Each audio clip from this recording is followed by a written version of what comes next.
সম্মানিত দর্শকবৃন্দ, আল্লাহ তাবারক ওয়া তাআলা তার কালামে পাকের মধ্যে উল্লেখ করেন, মান জাআ বিল হাসানাতি ফালাহু আশরু আমসালিহা ওয়া মান জাআ বিস সাইয়্যিআতি ফালা ইউজজা ইল্লা মিসলাহা ওয়া হুম লা ইউজলামুন। আল্লাহ তাআলা বলেন, যে ব্যক্তি কোনো নেক আমল করবে সে 10 গুণ পর্যন্ত সওয়াব পাবে। ওয়া মান জাআ বিস সাইয়্যিআতি ফালা ইউজজা ইল্লা মিসলাহা,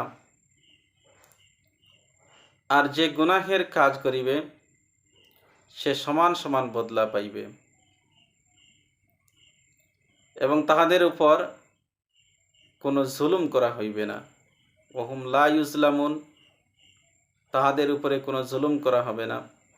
অর্থাৎ কোনো নেক কাজ এমন হবে না যে সেটা লেখা হয় নাই, অথবা কোনো গুনাহের কাজ করেছে আর ওই গুনাহ 2 বার লেখা হয়ে গেছে, অথবা এই গুনাহের মধ্যে বৃদ্ধি পেয়েছে, এরকম কোনো কিছু করা হবে না।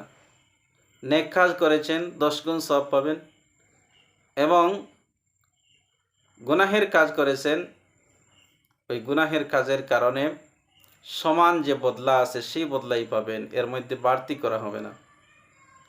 আল্লাহ তাআলা জালিম নয়, আল্লাহ তাআলা কখনো মানুষের উপরে জুলুম করবেন না।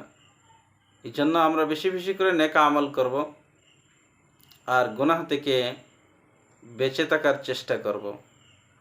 গুনাহের কারণে মানুষ কাল কিয়ামতের দিন মহা এক মুসিবতের মধ্যে পতিত হবে।